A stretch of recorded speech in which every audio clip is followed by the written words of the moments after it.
अस्सलाम वालेकुम to everyone, how are you all? Welcome back to my YouTube channel Ranvi Javed. आज जो हम सीखने वाले हैं वो है एक्सेल के अंदर रिफ्रेश का ऑप्शन, जो कि 99% लोग ये जानते नहीं है कि हम डेटा किस तरीके से अपडेट कर सकते हैं एक्सेल के अंदर।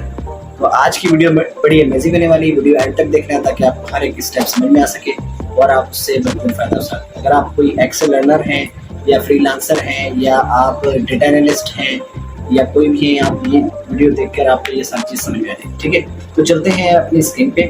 सबसे पहले तो मैं आपको ये डेटा दिखा देता हूँ, ये मैंने किस तरीके से इसको एक्सेस किया है।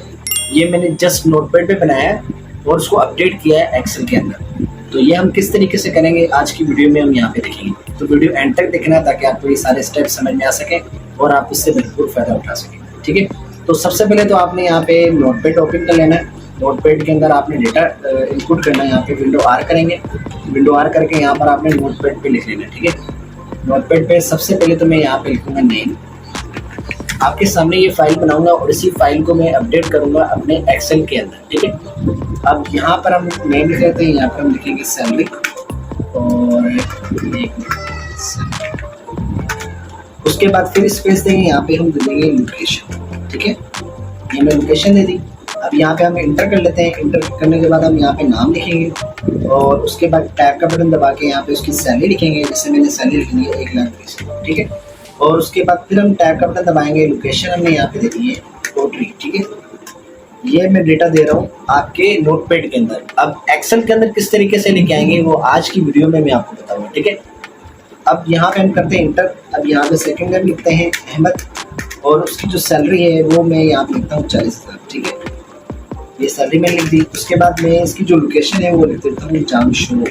ठीक है, ये मैंने यहाँ पे जामशोरो लिख दिया। अब ये डेटा किस तरीके से लेके आऊँगा वो आप इसकी वजह से लेके आएंगे नोटपैड की वजह से। ठीक है, यहाँ पे हम इसको सिलेक्ट कर लेते हैं, स्पेस देंगे हम यहाँ पे। सैलरी में लिख देता हूँ उसकी 50,000 और उसका जो दादू लिख देता हूँ यहाँ पे। ठीक है, उसके बाद जैसे इंटर करेंगे यहाँ पे आपका डेटा फिर दोबारा से नीचे आ जाएगा। अब उसके बाद उम्र लिखता हूँ यहाँ पे और उसकी जो सैलरी है वो मैं यहाँ पे 16,000 लिख देता हूँ। फिर आपने यहाँ पे नीचे क्लिक करना है और उसका यहाँ पे नाम आपने एड्रेस देना है। ठीक है, ये देने के बाद आपने इसको कंट्रोल एस करना है। कंट्रोल एस क्यों करेंगे? क्योंकि यही फाइल हमें यहाँ पे एक्सेल के अंदर लेके आनी है और उस एक्सेल के अंदर हम यहाँ पे डेटा सारा इनपुट करेंगे और उसको देखेंगे। ठीक है, तो यहाँ पर हम डेटा सेव कर लेते हैं। डेटा सेव करने के बाद डाउनलोड पे हम यहाँ पे क्लिक कर लेते हैं। डेटा सेव करेंगे हम यहाँ पे सैलरी शीट के नाम से। ठीक है, ये हमने सैलरी शीट के नाम से इसको सेव कर दिया। अब ये डेटा मुझे मैं यहाँ पे एक्सेल के अंदर लेके आऊँगा और उसको यहाँ पे रिफ्रेश करूँगा। हम यहाँ पे चले जाते हैं फ्रॉम टेक्स्ट। सबसे पहले तो आपने यहाँ पे डेटा पे आना है। अभी यहाँ पे होम पे खड़े, उसके बाद फिर आपने यहाँ पे डेटा पे जाना है। डेटा पे जाने के बाद आपने यहाँ से फ्रॉम टेक्स्ट CSV की फाइल से आपने यहाँ पे इसको क्लिक कर लेना है और जो फाइल आपने यहाँ पे सेव की हुई थी वो यहाँ पर आपने इसको ओपन कर लेना है। ठीक है, जैसे ही ओपन होगा तो अब मैं यहाँ पे नोटपैड में उसको चेंज करूँगा तो आपके एक्सेल के अंदर भी यहाँ पे चेंजिंग होने लग जाएगी। ठीक है, तो वो हमारे यहाँ पे क्वेरीज और कनेक्शन के बारे में हमें यहाँ पे बताएगा। ठीक है, यही हमारा डेटा था जो हमने यहाँ पे नोटपैड पे सेव किया था।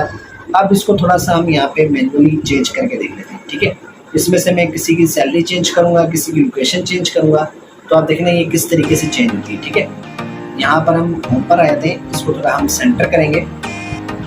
सेंटर करने के बाद इसका जो साइज़ है वो हम यहाँ पे इंक्रीज़ करेंगे। ये साइज़ हमने यहाँ पे इंक्रीज़ किया। अब यहाँ पर आप सैलरी देखो, किसी की 12,000 है, किसी की 40,000 है, किसी की 50,000 है, किसी की 60,000 है। ठीक है, ये 4 डेटा मैंने दिया है। किसकी वजह से दिया है? यहाँ पे नोटपैड की मदद से दिया है। तो अब हम क्या करेंगे, टेक्स्ट के अंदर जाके यही फाइल पे जाके हमें यहाँ पे जहाँ पर आपकी उम्र की जो सैलरी है वो यहाँ पे 60,000 है, तो यहाँ पर हम इसकी सैलरी कर देते हैं 70,000। ठीक है, ये हमने 70,000 सैलरी कर दी। अब जैसे हम यहाँ पे एक्सेल पे आते हैं, एक्सेल पे आने के बाद आपके पास आपने जाना है डेटा ऑप्शन पे। डेटा ऑप्शन पे जाओगे, वहाँ पर आपके पास एक ऑप्शन होगा रिफ्रेश का। ठीक है, वहाँ पर आपने इसको क्या कर देना है, रिफ्रेश कर देना है। जैसे आप रिफ्रेश करते हो यहाँ पे इस डेटा को पूरा सिलेक्ट करके, तो आपका जो डेटा होता है, जो नोटपैड पे जो आपने बनाया था वही आपका एक्सेल के अंदर रिफ्रेश हो जाएगा। ठीक है, मैं इसको यहाँ पे रिफ्रेश कर लेता हूँ। ये डेटा था हमारे पास और यहाँ पर भी हमने कंट्रोल एस नहीं किया था। कंट्रोल एस करेंगे और यहाँ पर आके इसको रिफ्रेश कर देंगे। यहाँ पर हम जाते हैं इसको यहाँ पे जाके इसको रिफ्रेश कर देते हैं। ये देखो 70,000 होगी। सेम एज इट इज हम यहाँ पे किसी और की भी सैलरी यहाँ पे चेंज करेंगे। जैसे ये 40,000 है, इसकी जगह पे मैं दूंगा 20,000। ठीक है, ये 20,000 भी सैलरी हमारी यहाँ पे चेंज होगी। तो इसको भी हम यहाँ पे कंट्रोल एस कर लेते हैं। कंट्रोल एस मैंने आपको पहले बताया कि सेव फाइल के लिए यूज करते हैं। ठीक है, एक्सेल के अंदर या किसी भी फाइल के अंदर। तो यहाँ पर जैसे हम इसको रिफ्रेश करेंगे तो ये देखो आपके पास यहाँ पे इसकी सैलरी भी चेंज हो जाएगी। आई होप आपको ये वीडियो पसंद आई होगी, तो लाइक एंड सब्सक्राइब जरूर कर देना ताकि आपको इस हफ्ते के अपडेट्स मिल सके। अब इसके बाद फिर हम यहाँ पे क्वेरी सिलेक्शन पे आए थे। अच्छा, क्वेरी सिलेक्शन क्या होती है? वो कनेक्शन होता है जिसके अंदर हम यहाँ पे मल्टीपल्स फाइल को ओपन कर रहे थे जो कि आपने नोटपैड पे बनाई होती है। ठीक है, यहाँ पर हम इसको क्लिक करेंगे।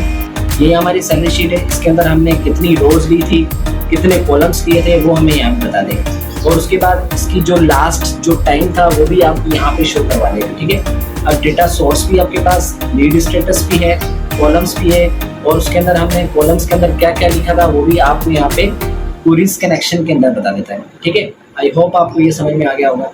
अब यहाँ पर हम इसको सिलेक्ट करेंगे। सिलेक्ट करने के बाद हम यहाँ पे प्रॉपर्टीज पे आए थे। अच्छा, प्रॉपर्टीज के अंदर क्या बताता है? यहाँ पर हमारी जितनी भी क्वेरीज वगैरह होती है वो आपकी एक्सटर्नल वगैरह होती है। जो भी डेटा हम यहाँ पे करते हैं वो आपका एक्सटर्नल डेटा होता है। ठीक है, जो कि आपने नोटपैड के अंदर बनाया था। अब यहाँ पे सिलेक्ट करेंगे। अगर आप यहाँ पे कोई और डेटा लेके आना चाह रहे हो या उसको यूज इन करना चाह रहे हो तो आप यहाँ से एक्सेल के अंदर कर सकते हो। ठीक है, अब यहाँ पर ओके कर देंगे। इस तरीके का हमारा यहाँ पे डेटा बनकर आ जाएगा। आई होप आपको ये समझ में आया हो, तो लाइक एंड सब्सक्राइब जरूर कर देना ताकि आपको ये नई वीडियो मिल सके। तो मिलते हैं नेक्स्ट वीडियो के साथ। अल्लाह हाफिज़।